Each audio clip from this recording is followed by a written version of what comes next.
కాశికాపట్టణ నిర్వహణ శ్రీ మహావిష్ణువు.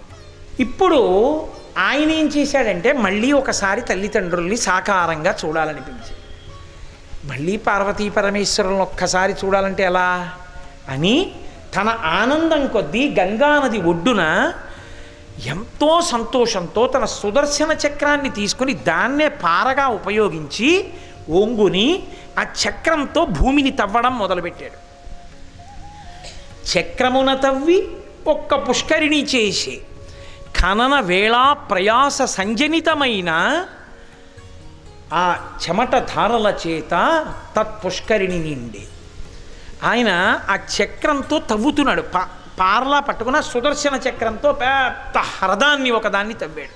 ఆ కాశీపట్టణంలో గంగ ఒడ్డున ఆ హ్రదాన్నంతటినీ తవ్వుతుంటే చెమట పట్టి శ్రీ మహావిష్ణువు యొక్క శరీరంలోంచి పడినటువంటి చెమట బిందువులు ధారలై ఆయన యొక్క చెమట ధారల చేత ఒక సరోవరం ఏర్పడింది. ఇప్పుడు ఆయన చూసి అనుకున్నాడు, కష్టపడి తవ్వాను సుదర్శన చక్రంతో, నా ఒంటి చెమటతో నిండిపోయింది ఈ సరోవరం. నాకు ఆయన దర్శనం కావాలి పరమశివుడిది, నా తల్లిదండ్రులు కదూ. అందుకే అమ్మవారిని శ్రీ మహావిష్ణువుకి తల్లిగా చెప్తారు. కాబట్టి కరాంగుళి నఖోత్పన్న నారాయణ దశాకృతి, అమ్మవారి బిడ్డడు, ఆయనకి చూడాలని ఉండదు తల్లిదండ్రుల్ని. కాబట్టి మా అమ్మని నాన్నని ఇంకొక్కసారి చూడాలి. 1008 సంవత్సరములు తపస్సు చేశాడు. 1008 సంవత్సరములు తపస్సు చేస్తే పార్వతీ పరమేశ్వరులు ప్రత్యక్షమయ్యారు. ప్రత్యక్షమై ఒక్కసారి చూశాడు ఆయన హ్రదం వంక. చూసి, అబ్బా ఎంత కష్టపడి తవ్వావోయ్ ఈ పుష్కరిణి నా కోసం, ఎంత భక్తితో తవ్వావు, ఈ కాశీక్షేత్రంలో నీ పేరు మీద ఒక తీర్థం ఉండాలని, ఒక హ్రదం ఉండాలని తవ్వావా.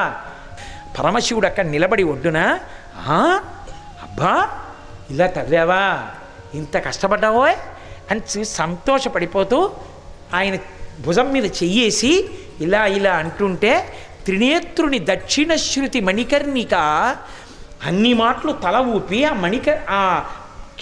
ఆ తీర్థాన్ని పొగుడుతుంటే ఆ హ్రదాన్ని పరమశివుని యొక్క కుడి చెవికి పెట్టుకున్నటువంటి కర్ణాభరణం జారి అందులో పడిపోయింది. పడితే ఒంటి చెవి ఆభరణంతో ఆయన నిలబడ్డాడు పరమేశ్వరుడు. ఇంత పొగిడి ఆయన వంక చూసి అన్నాడు, శ్రీహరి వంక, ఏం కావాలో ఇంత కష్టపడి తవ్వావు అన్నాడు. ఆయన అన్నాడు, బ్రహ్మాండం మొత్తం మీద ఈ తీర్థం కన్నా గొప్ప తీర్థం ఇంకొకటి ఉండకుండుగాక, ఇదే గొప్ప తీర్థం అగుగాక. ఆయన అన్నాడు, ఇచ్చాను వరం. మణికర్ణికా తీర్థం అని పిలవబడుతుంది, ఎందుకంటే నా దక్షిణశ్రుతి మణికర్ణిక ఇందులో పడిపోయింది కాబట్టి ఈ మణికర్ణికా తీర్థము అని పిలుస్తారు దీన్ని.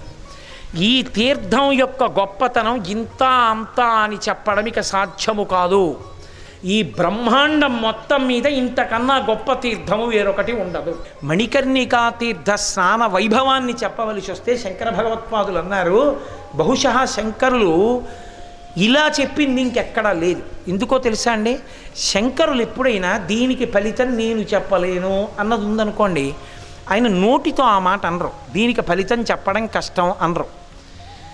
ఫలితం చెప్పడం కష్టం అన్న అర్థం వచ్చే సన్నివేశం చెప్పి వదిలేస్తారు.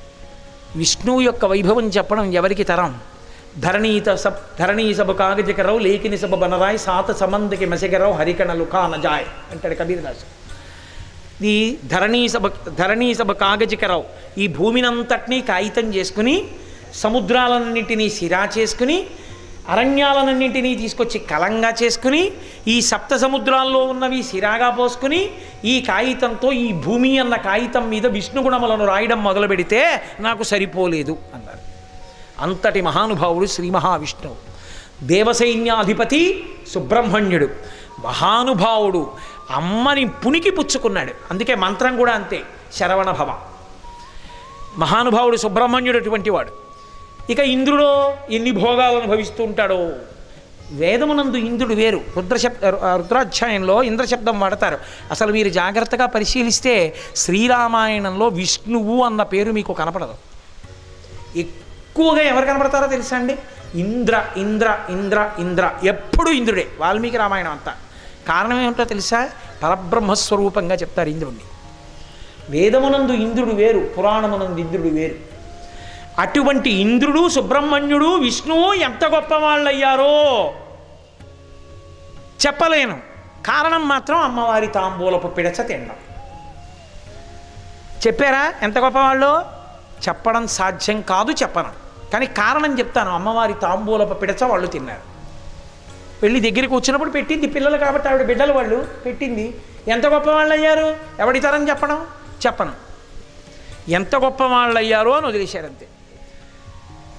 అలా చెప్పే శంకరులు మణికర్ణికని స్తవం చేశారు. ఆయన గంగానది స్నానం చేసేటప్పుడు అన్ని వేళలా చేస్తారు. కానీ సాధారణంగా కేదారేశ్వరలింగాది దర్శనములను చేసేటప్పుడు ప్రాతకాల స్నానమే గొప్పది.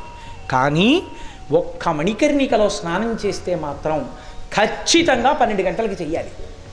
మిట్ట మధ్యాహ్నం 12 అయ్యేటప్పటికీ మణికర్ణిక హ్రదంలో స్నానం చేయాలి. స్నానం చేసి పైకి రావాలి.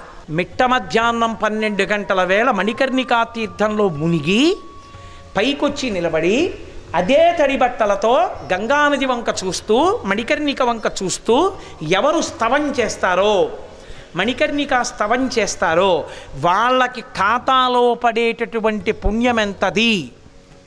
నవక్తుం క్షమః. నే చెప్పలేను. ఎవరు?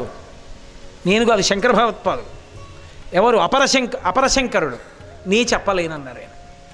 4 ముఖములతో 4 వేదములను వేదార్థమును చెప్పగలిగిన సమర్థుడైనటువంటి బ్రహ్మగారు 4 ముఖములతో 100 సంవత్సరముల పాటు చెప్పినా రాత్రింబవళ్ళు మణికర్ణికా తీర్థ స్నాన వైభవమును చెప్పలేడు. కుదరదు. ఆయన కూడా చెప్పలేడు. ఎన్నేళ్ళు? 4 ముఖములతో 100 ఏళ్ళు. ఆయన ఏం చెప్తుంటాడు? 4 ముఖములతో 4 వేదాలని, 4 వేదముల యొక్క తాత్పర్యాన్ని చెప్తాడు. ఆయన చెప్పలేడు. అమ్మా, మణికర్ణికా తీర్థంలో స్నానం చేసినటువంటి వ్యక్తి అటువంటి గొప్ప యోగాన్ని పొంది, గొప్ప శక్తిని పొంది, అటువంటి శక్తి కారణం చేత, ఆ పుణ్య విశేషం చేత అతను ఒడ్డున తిరుగుతున్నప్పుడు దేవతల యొక్క కంటికి ఎలా కనపడతాడో తెలుసా? లోపల శివభక్తి తత్పరుడైతే చంద్రశేఖరుడిగా కనపడతాడు. లోపల విష్ణుభక్తి తత్పరుడైతే అతను సాక్షాత్తు శ్రీ మహావిష్ణువు కదులుతూ కనపడతాడు. అమ్మా, ఇక వాడు అక్కడ ప్రాణమే వదిలితే అంటే నా ఉద్దేశం బలవంతంగా చచ్చిపోమని కాదు. ఎవరైనా కాకతాళీయంగా ఆయుర్దాయం అయిపోయి మరణిస్తే ఇక వాడు ఏ స్థితిని పొందుతాడో చెప్పడం కష్టం. అంత గొప్ప స్నానం మణికర్ణికా స్నానం.